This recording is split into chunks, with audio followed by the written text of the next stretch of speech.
All right, hey guys, welcome today. I'm excited to do some watercolor with you.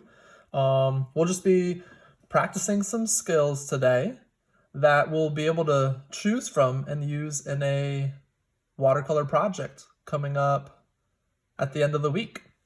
Today we'll go over some basic techniques with watercolor, and I'll be using the watercolor set that you got in the art kit and a brush that was in the watercolor set, and just a couple of personal brushes, but I think these were similar size to what you got in the art kit. This is from Michael's. I don't know where this is from, but it's kind of like a loose, clumpy brush.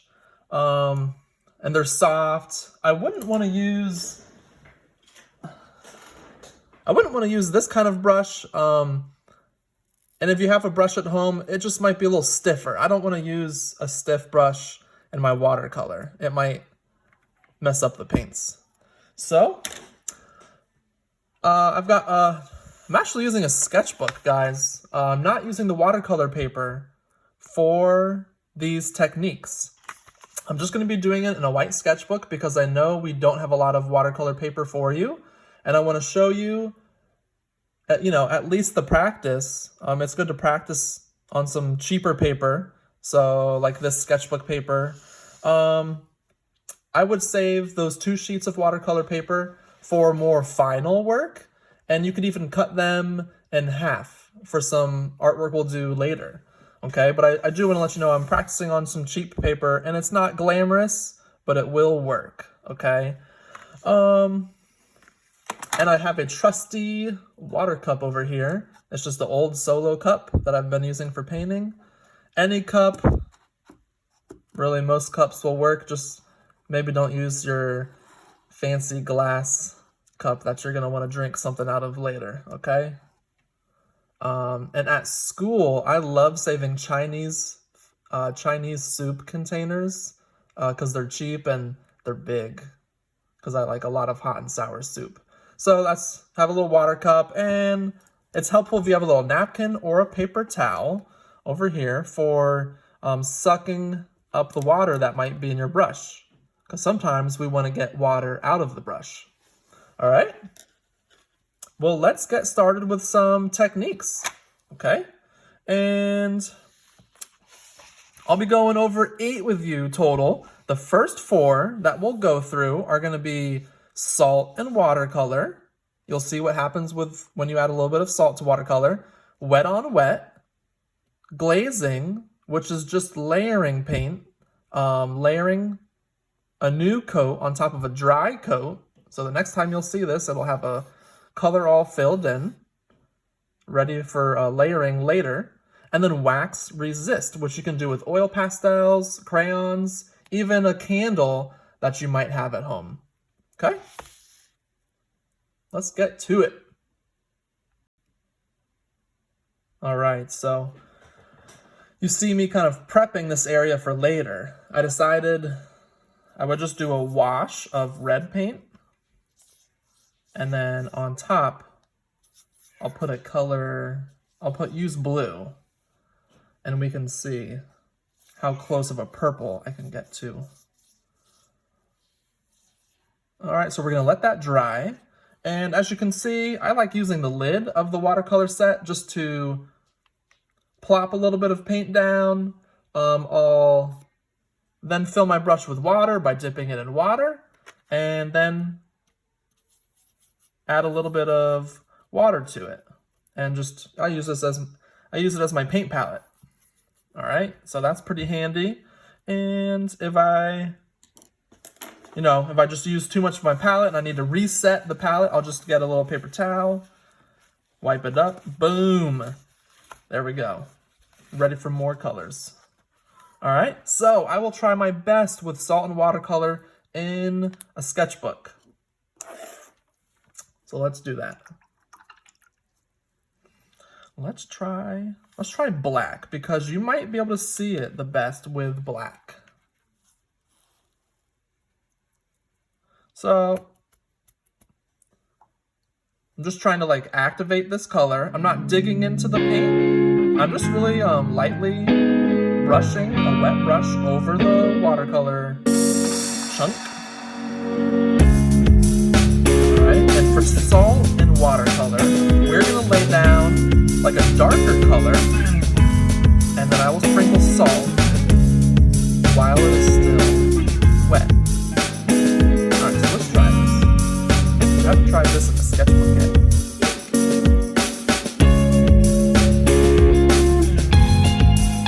Work quick. On watercolor paper, it will stay wet longer. Okay. Sketchbook paper will kind of soak up the water quicker. I'm just going to lay down a fresh coat. And I chose black because it's super dark and you might be able to see the salt effect more easily. So, while it's still fresh, sprinkle just a little bit into some wet areas. If you sprinkle this on dry paper, it's not going to work. Sprinkle it over areas that are wet. Okay. Next one that we'll do, and your teacher may have you pause the video and try this. Up to them.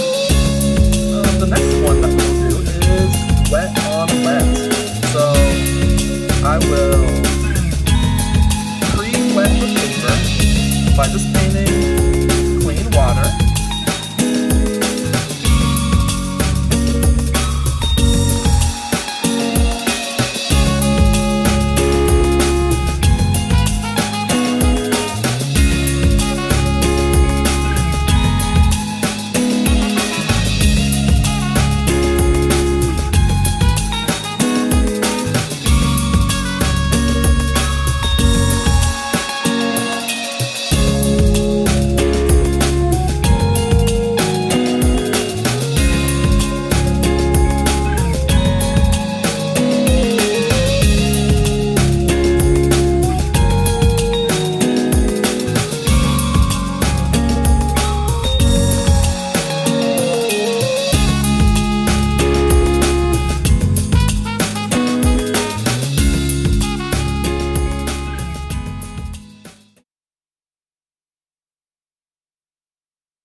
Okay, so for this next technique, this is one of my favorites. It involves drawing with crayon or oil pastel.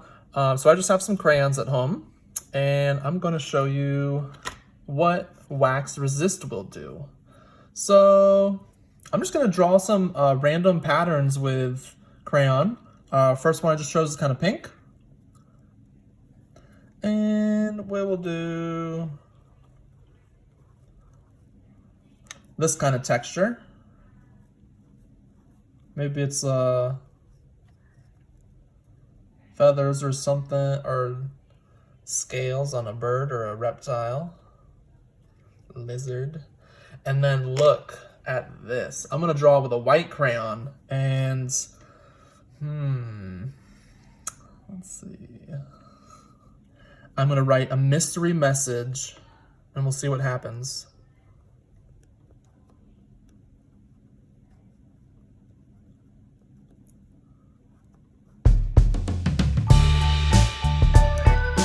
Okay, so with white crayon, so cool. All right, I'm just gonna go in with blue over it. And then you know what, down here at the bottom, I'll pick another color, and I'm just gonna fill in this area a little bit more. So far I just have some lines. Let's see what happens if we do it over an area that is more packed with color, with crayon, like oil pastel.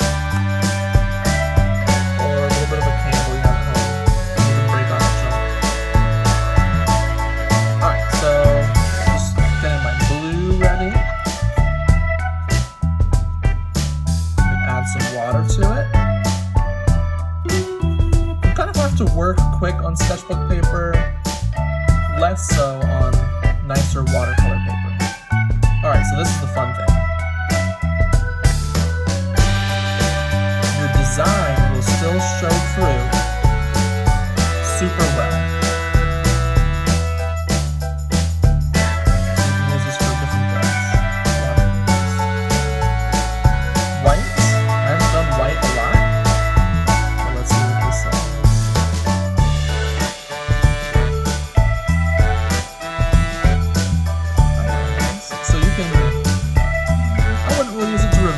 message, but think about what you might like to do.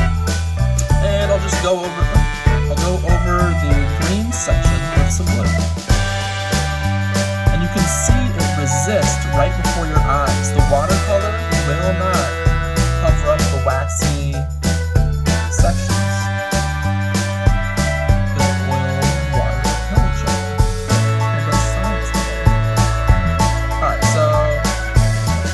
Gets a little speckled down here, and you can still see a lot of green and blue together. All right. Scoring. This was one that I learned about later on. Scoring is something where we are going to press into the paper and kind of carve a design. So I'm just going to carve some kind of random lines in. I'm using the duller side of the scissors right now. And let's just switch it and not press too hard.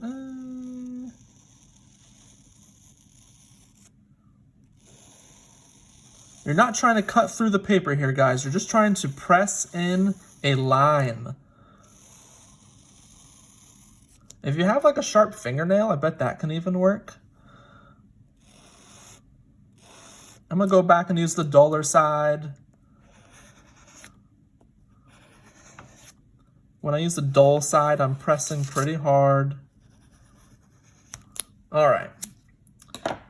And this can even, with paper sculpture, this can like make your paper more flexible, but we're just using it for painting.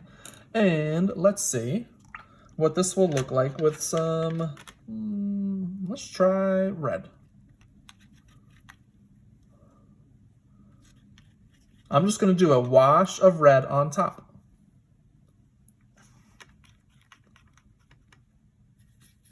And go right over the carved areas. So I'm just adding a little bit of water to keep my paint flowing.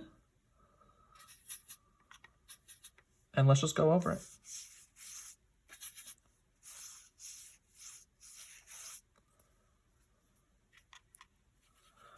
This is fun because you can kind of have like a secret drawing underneath. It's just kind of a, I don't know, it's not a flashy effect. And I just like how you can reveal these lines. So what happens is a little bit of paint gets stuck to the carved areas more, and everywhere else will stay lighter. So that kind of shows up nicely. And the parts where I used the sharper side of the scissors, it worked better. Here it was dull side, so you can get a variety of effects there. You can draw something into your paper, anything, and then paint over it. Maybe use this in combination with another technique, like wet on wet. I don't know. You guys check it out. Wrist flick.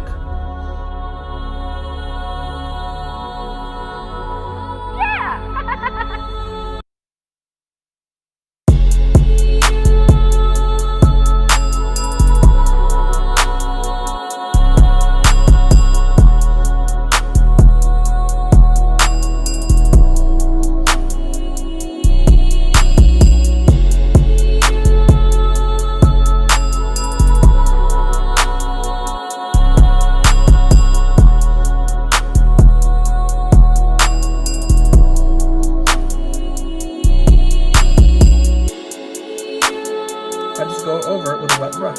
Now I will actually and get some cool splatter. That can be something for a background, or you can even cut a shape out of a different piece of paper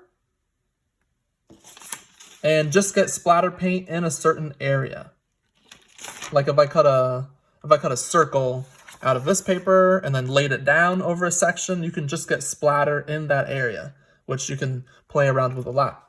All right, last couple, value change. This is basically a fade from dark to light, and this is probably the hardest one for me, even on good paper. So for value change, I'm gonna just do it down here away from the purple.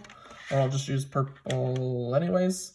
Value change is better to do with a darker color because it's easier to see the difference going from dark to light. So I already have this ready. I'm doing a dark stripe of purple, and then now I will rinse my brush out and take out all of the color. So now there's just water in my brush. I will tilt my paper at like a 45-degree angle. Just raise it up a little bit. And then I will go over that thick stripe and go down my paper. All right, sometimes you get left with a dark stripe at the top still. Just try this one out. It's not my best. But as you go further down the paper, there's less color to work with, so it does go dark to light. Not too bad, but okay.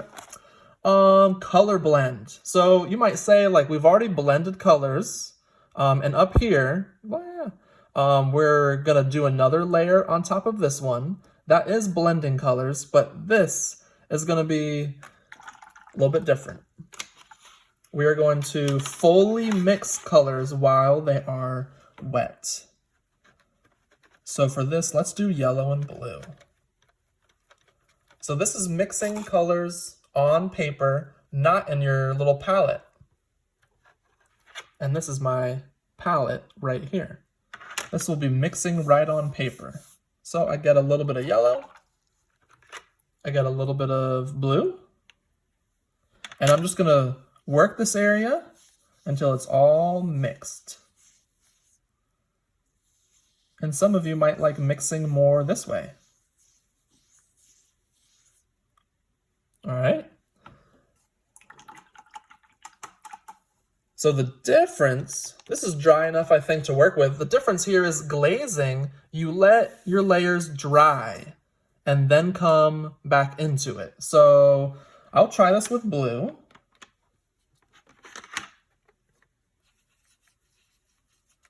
And I'll get enough blue to fill up. Oh, no, let me do it. I won't fill up the whole area. All right, so I have some blue. And this red area for glazing is dry. That's my blue. On the white section, blue on top of the pink, red, and you can see that a new color is forming, and they're just mixing on top. So the red stays still and the blue is activated, and you'll get a new mix just because you have two translucent layers of paint. So you can get just cool different layerings. This is really good. I would try this with layering, guys. Okay, have fun. All right, and take a look at this, the salt. The salt did a good job, even on the sketchbook paper. Look, the salt, what does it do? The salt kind of absorbs the paint and leaves lighter sections. And when it's dry, you can rub the salt away. All right, those are some watercolor techniques, and I hope you guys enjoy. And sometimes these techniques take more than one time. All right? Wet on wet, a lot more fun on watercolor paper. But hey, we're using what we have. All right. Thanks, guys. Good luck.